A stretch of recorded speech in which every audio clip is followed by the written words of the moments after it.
Merci de nous rejoindre sur Radio Mali à Bamako. Il est 13 h, la même heure à Kita et à Kidal.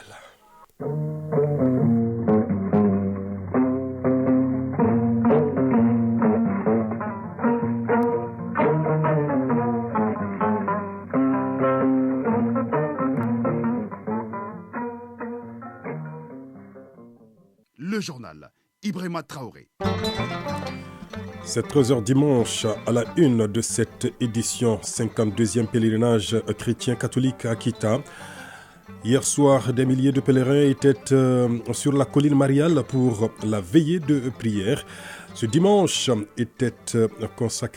matin était consacré à la grande messe. Le tout se tient autour du thème cette année, Mali de croyants, reste un peuple, un but, une foi. Nous serons en direct dès le début de cette édition avec l'un de nos envoyés spéciaux sur place, Fademba Keïta. Dans l'actualité également, les femmes qui découvrent à Kidal un charnier qui rappelle les atrocités commises par les groupes armés terroristes sans foi ni loi, précise un communiqué rendu public par la direction de l'information et des relations publiques des armées. Et nous entendrons également un témoignage exclusif dans cette édition. Ce sera avec l'ancien gouverneur de Kidal, Sidi Mohamed Ag Ishrach. Invité de ce 13 h dimanche, le PDG de la CMDT, Dr Nango Dambélé, nous fera le point de sa visite de supervision dans 3 filiales de la CMDT.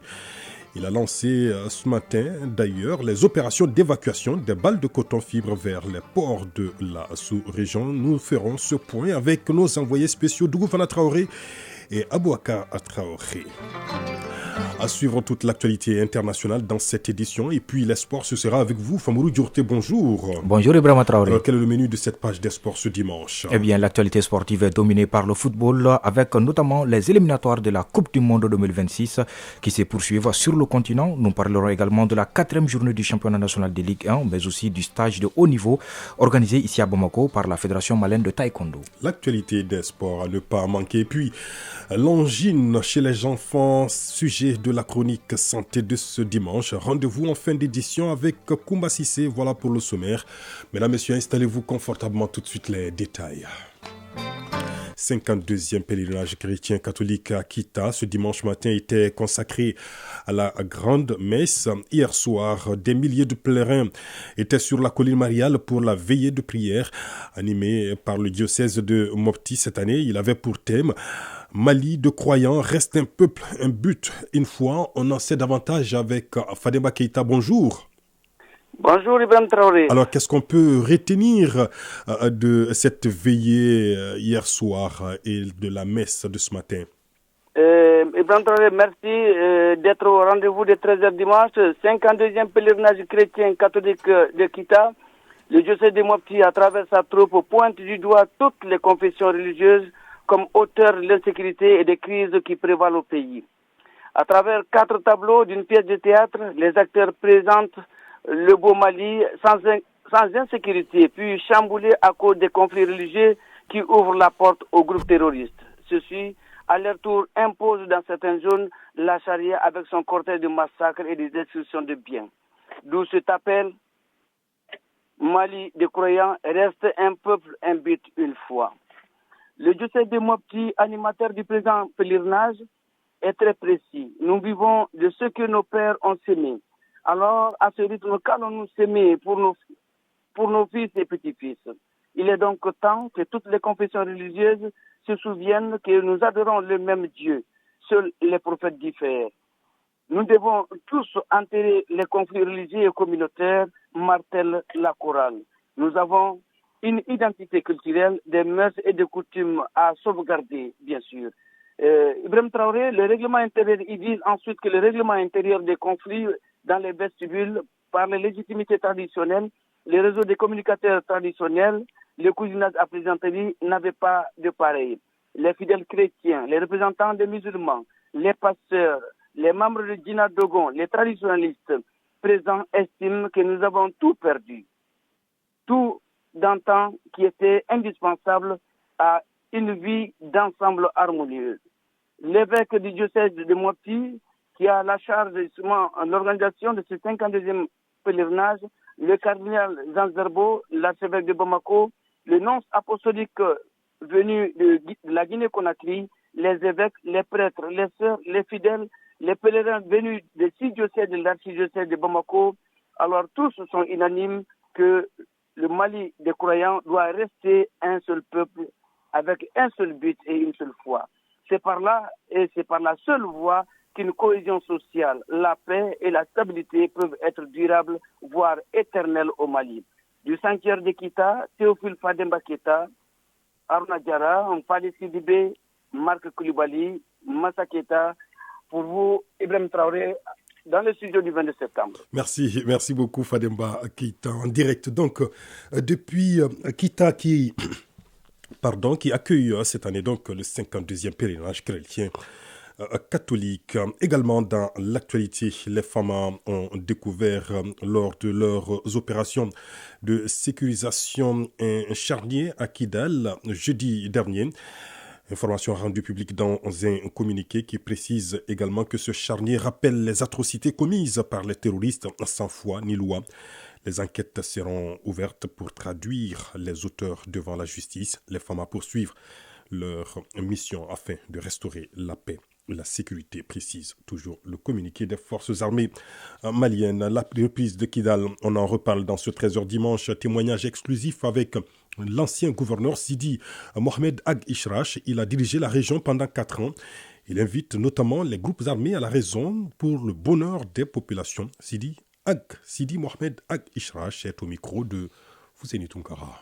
Évidemment, je partage la joie de nos compatriotes et je souhaite du fond du cœur que cette reconquête de la région de Kidal, mais aussi des autres régions, Menaka, Taoudeni, partie de Ségou, une partie de Montpellier, etc., que cette reconquête-là marque le début d'un nouveau processus de reconstruction, de refondation de notre pays, mais surtout de reconstruction du tissu national qui a été suffisamment ébranlé par, disons, presque les 30 dernières années de notre existence.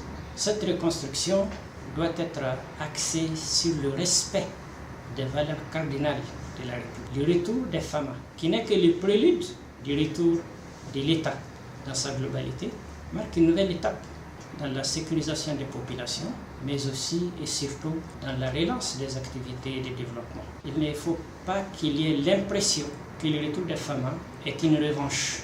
Il n'y a de revanche à prendre contre personne. Nous sommes tous des Maliens et ensemble on construira le pays. Pour les notabilités, la société civile, il aide les rôles aussi de sensibiliser, d'expliquer, de faire le lien indispensable entre l'autorité étatique et les populations. À mes frères du CSP, je dis tout ce qui a été construit en 30 ans risque encore d'être détruit et donc reprendre le développement à zéro. Les écoles sont fermées, les centres de santé sont fermés, l'eau, l'électricité fermées, et cela ne fait pas l'affaire de nos populations. Donc je lance un appel à tous les leaders, qu'ils soient du CSP, qu'ils soient de la société civile, qu'ils soient de notabilité, pour aider à stabiliser la région et à revenir au processus de paix à travers l'accord d'Alger, que personne jusqu'à présent n'a dénoncé. Je crois que ça c'est important. 13h08, bientôt 9 minutes. Sur nos antennes, autre sujet dans cette édition, coup d'envoi des opérations d'évacuation des balles de coton fibre vers les ports de la sous-région. Opération lancée hier à Koutiala par le PDG de la CMDT, Dr Nango Dambélé, a par ailleurs visité certaines unités industrielles de Koutiala et l'office de classement de coton. Le point avec nos envoyés spéciaux à Koutiala, Dougoufana Traoré, Fanta Kanté et Abouakar Traoré. À la filière nord-est de la CMDT, tous les voyants sont au vert. Toutes les 6 unités industrielles de cette filiale ont démarré l'égrenage et elles sont bien approvisionnées. La campagne de commercialisation, à son tour, bat son plein dans les villages et déjà la campagne d'évacuation de la fibre de coton vers les différents ports a débuté, d'où la satisfaction du PDG de la CMDT, Dr Nango Dambélé. Aujourd'hui, nous avons le plaisir de voir déjà les embarquements pour le port de Lomé. Une commande de 2000 tonnes qui va partir sous peu. Et comme vous le savez, ça c'est vraiment le but ultime de la CMDT. Je suis à Lapoto ici, vous voyez les balles de coton un peu partout. Et ce rythme va être maintenu jusqu'à la fin de l'égrenage. Et Inch'Allah, nous espérons pouvoir boucler ça avant l'arrivée des pluies. Dans la capitale de l'or blanc du Mali, des dizaines de camions sont stationnés et n'attendent que leur tour de chargement pour les ports. Ibrahima Sissoko, administrateur général de la filiale Nord-Est. Nous avons reçu tout l'appui des plus hautes autorités qui nous ont permis aujourd'hui de réaliser plus de 205 000 tonnes contre 105 000 l'année dernière, presque le double. C'est grâce à l'engagement de tout le monde.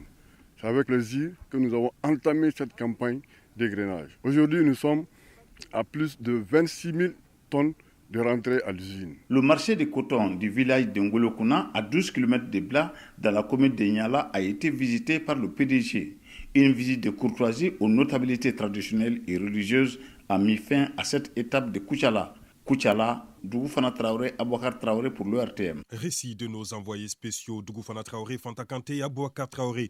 Et nous avons justement en ligne le PDG de la CMDT, Dr Nango Dambélé. Bonjour. Bonjour. Alors vous bouclez une visite de supervision dans 3 filiales de la CMDT où vous avez lancé la campagne d'égrenage du coton. Quel est votre constat globalement? J'ai un constat très positif par rapport au rythme d'égrenage. La cadence est soutenue, le coton arrive dans les usines. Pour le moment, on n'a pas de rupture d'approvisionnement en coton-graine. Tout se passe très bien et nous sommes d'ailleurs en train de faire des embarcations pour les ports, pour l'évacuation sur les marchés d'export.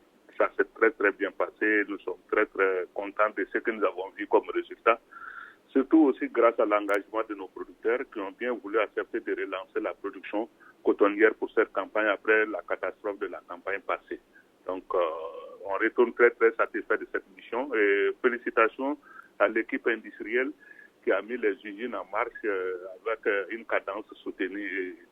La qualité du coton, selon l'office de classement, aussi à un niveau très, très satisfaisant. Et avec l'espoir que nous pouvons faire une vente à l'international sans trop de difficultés. Très bien, nous allons parler de commercialisation tout à l'heure. Vous avez échangé avec l'encadrement et tous les acteurs impliqués dans la production du coton. Quelles sont essentiellement leurs préoccupations et quelle assurance leur avez-vous donné? En fait, pour la commercialisation, il y a des niveaux à notre, disons d'abord l'achat du coton auprès des producteurs. Il y avait peut-être quelques petits soucis au démarrage de chaque campagne, comme habituellement, le temps d'harmoniser les différents niveaux, c'est-à-dire du village jusqu'au niveau de l'usine. À ce niveau, il n'y a pratiquement pas de problème. Et du côté de l'égrenage également, comme je l'ai dit, les machines sont à une cadence appropriée. Et j'ai eu des rencontres effectivement avec les travailleurs des différentes unités et des conseils donnés par rapport à ce qu'ils ont l'habitude de faire et leur engagement à soutenir le rythme afin que nous puissions atteindre notre objectif. Et par rapport aux exportations, c'est à peu près les mêmes conseils. Et globalement, j'ai eu à m'entretenir avec nos parents producteurs pour les encourager, les remercier au nom du gouvernement par rapport à l'effort consenti, parce que ce n'était pas donné. Certains ont été obligés par peur déjà si de réduire les superficies, mais Dieu merci, je crois que tout semble rentrer lors de l'année prochaine, nous espérons aller plus loin dans nos objectifs de production. Alors, quel est l'objectif global cette année pour la campagne à titre de rappel? À titre de rappel, nous avons fait d'abord, après les superficies, l'évaluation au mois de juillet. Nous avions fait une première prévision, comme d'habitude, c'est à peu près 700 000 tonnes. Avec le conseil capsulaire, nous sommes à 690 000 tonnes attendues, ce qui est quand même un très très bon chiffre par rapport à, si on compare à la campagne passée. Mais le dernier chiffre sera connu dès qu'on aura sorti la dernière balle des usines d'égrenage. Alors, parlant de la commercialisation, concrètement, quelles sont les dispositions prises dans ce sens? Par rapport à la commercialisation, d'abord, il faut mettre en place le crédit de commercialisation, ce qui est déjà presque terminé avec nos partenaires banquiers, notamment le chef de file, la BDM, qui a mobilisé les financements nécessaires pour acheter le coton aux producteurs. Et deuxièmement, des dispositifs logistiques avec les transporteurs maliens pour évacuer le coton des champs aux usines et des usines au port. Donc, sur ce plan, tout est déjà réglé. Pour le moment, on n'a pas de soucis majeurs à ce niveau. un message particulier à lancer? Nous savons que vous bouclez ainsi cette visite de supervision dans 3 filiales. Vous étiez où concrètement et quel message particulier avez-vous à lancer à tous ceux que vous écoutent en ce moment, particulièrement les producteurs du coton? Le message particulier, c'est de dire de s'occuper de la production, comme ils l'ont toujours dit, de ne pas écouter les rumeurs. La CMDT, les producteurs, c'est la même famille. Nous sommes ensemble. Et en se donnant la main, on peut faire des miracles comme on a eu à l'éprouver par le passé. Et je pense que nos parents producteurs ont bien compris. Et ensemble, c'est une équipe soudée, une chaîne, depuis la production jusqu'à l'évacuation sur les marchés internationaux. Donc, vous avez les producteurs, vous avez la CMDT, vous avez les systèmes bancaires qui nous donnent les crédits, les fournisseurs d'intrants, les transporteurs, les huileries. Donc, c'est vraiment une chaîne très, très importante de l'économie nationale et dont nous avons le devoir de nous donner la main pour propulser ce secteur. Docteur Nango Dambélé, je rappelle que vous êtes PDG de la CMDT. Merci d'avoir répondu à nos différentes questions. Merci. Actualité hors de nos frontières, à présent, les Libériens attendent toujours la publication des résultats définitifs du second tour de la présidentielle. L'opposant Joseph Boakai semble remporter le scrutin face au président sortant George Weah. Selon les résultats publiés hier par la Commission nationale des élections, il est crédité de 50,64% des voix. Bourama Traoré, bonjour. Bonjour Ibrahima Traoré. Alors, à ce stade, peut-on dire que Joseph Boakai sera le futur président du Libéria? En tout cas, plus rien ne s'oppose désormais à la victoire de l'opposant Joseph Boakai à la présidentielle libérienne. Au terme du dépouillement, vous l'avez dit, de 99,98% des bureaux de vote, il est crédité de 50,64% des voix selon la Commission nationale des élections. Un résultat rendu public hier. Déjà, il y a quelques jours, le président sortant George Weah avait concédé sa défaite et même appelé Joseph Boakai pour le féliciter. Une belle leçon de démocratie envoyée au monde. Celui qui s'apprête à prendre les rênes du Libéria pour les 6 prochaines années n'est pas un néophyte de la politique. En 2005, il a été élu vice-président à la faveur d'un ticket présidentiel avec Ellen Johnson Sirleaf. Joseph Boakai devient ainsi une personnalité rodée à l'administration de l'État pour avoir exercé ce poste pendant 12 ans. Il a été aussi ministre de l'Agriculture pendant 2 ans, de 1983 à 1985, sous Samuel Doe. Joseph Boakai a également dirigé la compagnie libérienne des raffineries du pétrole. Originaire du nord-ouest du pays, près de la frontière avec la Guinée, il est âgé aujourd'hui de 78 ans. Fils de paysan, le futur président du Libéria ne fait pas partie de cette lignée de l'élite américano-libérienne entre guillemets. Il promet de sauver le pays, rongé selon lui par une administration corrompue. Un thème qui aurait attiré de nombreux électeurs et qui serait déçu par la gestion des affaires publiques par l'entourage du président sortant. George Weah avait donc remporté la présidentielle de 2017 face à Joseph Boakai. 6 ans plus tard, le même duel s'est donc joué au second tour de la présidentielle. Cette fois-ci, Joe le dormeur, comme on le surnomme, sort victorieux, mais on attend toujours la publication des résultats définitifs complets par la Commission nationale des élections. Merci beaucoup pour toutes ces explications, Bourama Traoré. Madagascar, dans l'actualité, après un appel au boycott de l'opposition, une forte abstention est constatée au premier tour de l'élection présidentielle du jeudi dernier. 60% des électeurs ne se sont pas rendus aux urnes. Un scrutin à la suite duquel le collectif des 10 candidats s'est félicité du fort taux d'abstention et avait annoncé une participation au plus bas dans l'histoire électorale du pays. On en sait davantage avec vous, Lassine Keita. Une élection présidentielle sur fond de faible mobilisation des électeurs. Le scrutin du jeudi à Madagascar a connu une forte abstention. Environ 60% des Malgaches ne se sont pas rendus aux urnes pour ce premier tour de la présidentielle. Et pourtant, la participation était un élément très important. À la suite d'un appel au boycott de l'opposition, le taux de participation au scrutin est environ 39% selon une estimation de la commission électorale CENI. 250 bureaux de vote s'y trouvaient à travers le pays avec 131 521 personnes inscrites. Mais seulement 51 422 personnes ont voté selon Soava Andria Marotafika, rapporteur général de la CENI. Ibrahima Traoré, avec cette forte abstention, l'impartialité de l'élection est mise en doute par l'opposition. D'ailleurs, le collectif des 10 candidats s'est félicité de ce fort taux d'abstention et avait annoncé plus tôt dans la soirée une participation au plus bas dans l'histoire électorale de Madagascar, aux alentours de 20% selon des chiffres qui leur ont été transmis par les observateurs internationaux. Le président sortant et 12 autres candidats en lice devraient être départagés par 11 millions d'électeurs. Pour le moment, André Rajolina arrive en tête avec plus de 70% des suffrages exprimés dans les bureaux de vote. Chiffre obtenu à travers les procès-verbaux auprès de la Commission électorale nationale indépendante CENI. En République démocratique du Congo, ce dimanche 19 novembre marque le début de la campagne électorale pour la présidentielle. Les législatives et provinciales prévues le 20 décembre prochain. Mouhoum Sissoko, on en parle avec vous. Bonjour. Bonjour Ibrahima Traoré. Alors, pour la magistrature suprême, 26 candidats sont en lice, soit autant de caravanes de campagne qui vont se mettre en route dans tout le pays pour convaincre les 44 millions d'électeurs. Aux quatre coins du pays, les présidentiables sont sur la ligne de départ. Pour le pouvoir en place, le président Félix Tshisekedi a décidé de commencer dans la capitale à Kinshasa pour un grand meeting ce dimanche 19 novembre au stade des Martyrs. Ses principaux challengers seront eux en province. Moïse Katumbi est attendu à Kisangani. Martin Fayoulou sera lui dès ce week-end à Badundu, dans son fief. Impossible d'énumérer le programme de campagne des 26 candidats, mais ils seront plusieurs à se rendre d'abord dans l'est du pays, dans une zone en proie au conflit. Cela dans le nord Kivu, où les territoires du Rutshuru et du Massissi ne vont pas pouvoir voter en raison de la présence de la rébellion du M23. Et qu'en est-il des autres candidats pour les législatives et les provinciales, Mouhoum Sissoko? Ibrahima Traoré, il n'y a pas que les candidats présidents qui vont battre campagne.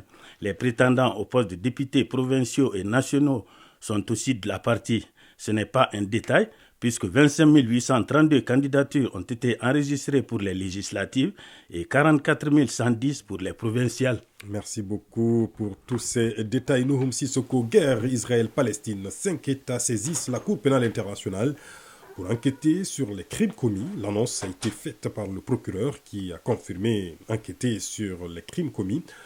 Mohamed Sangaré, bonjour. Et bonjour Ibrahim Traoré. Alors, quels sont ces pays qui ont saisi la Cour pénale internationale? D'abord Ibrahim, il faut dire que la pression internationale continue de monter sur l'Israël. Des États qui ont condamné les bombardements israéliens contre Gaza passe de la parole à l'acte en saisissant la Cour pénale internationale. Dans un communiqué publié vendredi dernier, le procureur de la CPI a indiqué avoir reçu une saisine émanant de 5 États parties signataires du traité créant la CPI pour enquêter sur la situation dans les territoires palestiniens. Il s'agit de l'Afrique du Sud, du Bangladesh, des Comores, de la Bolivie et du Djibouti. Et selon le procureur de la CPI, en recevant cette saisine, son bureau confirme qu'il mène actuellement une enquête sur la situation. Et ce dernier s'est rendu au poste frontalier de Rafah, mais il n'a pas été autorisé à entrer à Gaza. La plainte déposée par ces 5 États s'ajoute à celle de plus de 300 avocats de différentes nationalités et de nombreuses organisations qui ont saisi la CPI en mentionnant dans leur requête que dans ce travail factuel, la donnée remarquable est que les faits les plus marquants sont annoncés et revendiqués par le commandement politique et militaire israélien. Des responsables politiques et militaires ont revendiqué et continuent d'assumer le bombardement des civils ainsi que le blocus total de Gaza en privant les populations d'eau, de nourriture, d'électricité et de soins. Depuis le début de la guerre contre Gaza, les bombardements israéliens auraient fait plus de 12 000 morts parmi les Palestiniens, dont plus de 5 000 enfants et plus de 3 300 femmes. Depuis 40 jours, Israël bombarde sans relâche et sans distinction enclaves palestiniennes, n'épargnant ni civils, ni écoles et ni hôpitaux. Ibrahim. Merci. Merci beaucoup Mohamed Sangari pour tous ces détails. L'actualité des sports dans quelques instants.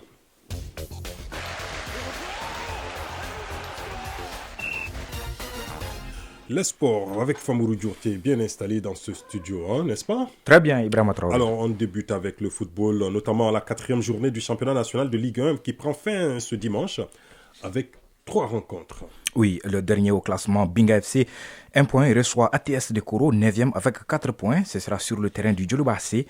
À Sotiba, sur la pelouse du Stade Malais de Bamako, l'Union sportive du Cercle de Kita, avec 2 points, accueille l'AS Police qui a 3 points dans son compteur. Et sur le terrain ASB, 11 créateurs de Nyarela jouent contre l'US Bougouba. Le match AS Bakaridian, initialement prévu pour ce samedi, se jouera finalement mercredi 22 novembre. La nouvelle date du classique Stade Malien de Bamako Djoliba AC n'est pas fixée pour le moment par la FEMAFOOT. En ouverture de la 4e journée, ce samedi, l'AS Real de Bamako a dominé le club olympique de Bamako par 5 buts à 1. Tchekoura Traoré s'est offert un triplé. Les 2 autres buts des Scorpions ont été inscrits par Moussa Traoré. Les Olympiens ont sauvé l'honneur dans le temps additionnel de la deuxième période par Ladi Sidibé. Lasco a décroché sa première victoire de la saison en renversant l'AS Black Star par 2 buts à 1. Quant à la rencontre US Bougouni-USFAS, elle s'est soldée par un match nul et vierge. Les affiches des 8e de finale de la Coupe du Monde des moins de 17 ans sont connues. Le Mali sera face au Mexique ce mardi. Oui, le Mali disputera bien le second tour de la compétition au même titre que le champion d'Afrique, le Sénégal et le Maroc. Seul le Burkina Faso a manqué le ticket de qualification pour les 8e de finale. En 8e de finale, les cadets maliens, 2e de leur groupe avec 6 points, affronteront ceux du Mexique qui ont aussi terminé 2e de leur groupe avec 4 points. Ce sera mardi 21 novembre, comme vous l'avez dit, à 8h30 temps universel. Le Sénégal jouera contre la France et le Maroc sera face à l'Iran. A noter que 2 pays africains, le Ghana et le Nigeria, ont déjà soulevé le trophée de cette compétition. Le Ghana compte 2 Coupes du Monde des moins de 17 ans, remportées en 1991 et 1995. Le Nigeria, pour sa part, totalise 4 titres de champion du monde, 93, 2007, 2013 et 2015 face au Mali. Alors, la première journée des éliminatoires du Mondial 2026 a pris fin ce samedi et la deuxième commence cet après-midi. Et elle commence avec 5 rencontres. 3 matchs sont en cours. Dans le groupe C, le Nigeria, tenu en échec 1-1 par le Lesotho lors de la première journée, joue à l'extérieur contre le Zimbabwe. Le score est de 0-0 après 25 minutes de jeu. Les Warriors sont de retour en compétition après la suspension de leur sélection par la FIFA pour ingérence politique dans le fonctionnement de leur instance nationale de football. Dans le groupe G, le Mozambique et l'Algérie jouent aussi en ce moment. Après 25 minutes de jeu, le score est de 0-0. Les 2 sélections avaient gagné lors de leur première sortie, tout comme la Guinée dans ce groupe. Le Burundi et le Gabon, tous 2 vainqueurs en première journée, s'affrontent actuellement. Le score est de 0-0 également après 25 minutes de jeu. Les 2 autres matchs du jour commencent à 16h temps universel. La Sierra Leone accueille l'Égypte dans le groupe A et la République démocratique du Congo se déplace au Soudan dans le groupe B. En clôture de la première journée ce samedi, les Taifa Stars de Tanzanie sont allés s'imposer au Niger par 1-0 devant le MENA dans le groupe E. Le Bénin était sur 11 matchs sans victoire avant d'affronter l'Afrique du Sud. Ça fait désormais 12. Les Guépards se sont inclinés 2-1 face au Bafana Bafana, c'est dans le groupe C. Pour son entrée en lice, le Sénégal n'a pas fait de cadeau au Soudan du Sud dans le groupe B. Les Lions de la Teranga ont cartonné 4-0 les Crocodiles du Nil.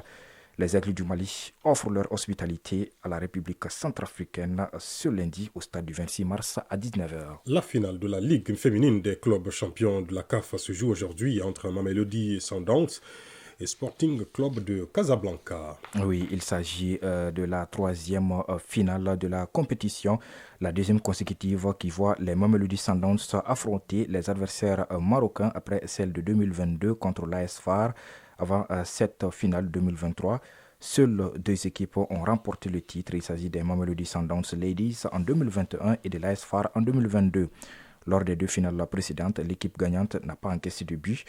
Le Maroc est le premier pays à avoir 2 clubs différents qui ont réussi à se hisser jusqu'en finale de la Ligue féminine des clubs champions de la CAF, le Sporting Club de Casablanca cette année et l'AS FAR en 2022. Elles sont désormais 4 équipes à avoir atteint la finale de la compétition. Mamelodi Sundowns 2021, 2022 et 2023. L'AS FAR 2022, Asakas Ladies en 2021 et Sporting Club de Casablanca en 2023. C'est la 3e participation consécutive des Sundowns en finale. Et il s'agit aussi du 2e affrontement en phase finale de cette édition 2023 de la Ligue des champions de la CAF. Les 2 formations se sont également rencontrées en phase du groupe. Les Sud-Africaines avaient battu les Marocaines 1-0 grâce à un but de Kouatitié, qui est devenue par la même occasion la première joueuse à avoir inscrit un but lors des 3 éditions de la Ligue des champions de la CAF. Il s'agit du 4e match des Sundowns contre les adversaires marocains en phase finale de cette compétition. Le bilan des équipes marocaines contre les équipes de l'Afrique australe est de 2 victoires, 1 nul et 1 défaite. Parmi les 2 finalistes du jour, les Sundowns ont réalisé le plus grand nombre de passes réussies dans la compétition. Et les Sundowns ont une précision de passe de 81%, tandis que le Sporting Club de Casablanca a une précision de passe de 64%. Merci pour tous ces détails. Terminons avec du taekwondo, avec ce stage de haut niveau dénommé camp d'entraînement qui est organisé ici à Bamako par la Fédération malienne en partenariat avec l'Union africaine de taekwondo. Avant d'arriver à ce stage de formation de taekwondo, permettez-moi juste d'enchaîner avec cette information concernant toujours les éliminatoires du mondial. Cette fois chez les juniors filles pour Colombie 2024.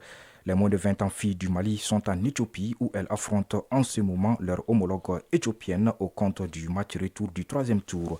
À l'aller, l'Éthiopie est venue s'imposer ici par 2-0. Assa Soumaré qui est sur place nous informe que le Mali est mené par 2-0 à la mi-temps. Le score cumulé est de 4-0 désormais pour le moment en faveur des Éthiopiennes. Ça sera difficile de revenir au score pour les Maliennes, mais ça reste le football et on espère toujours avoir la qualification d'ici la fin de la partie.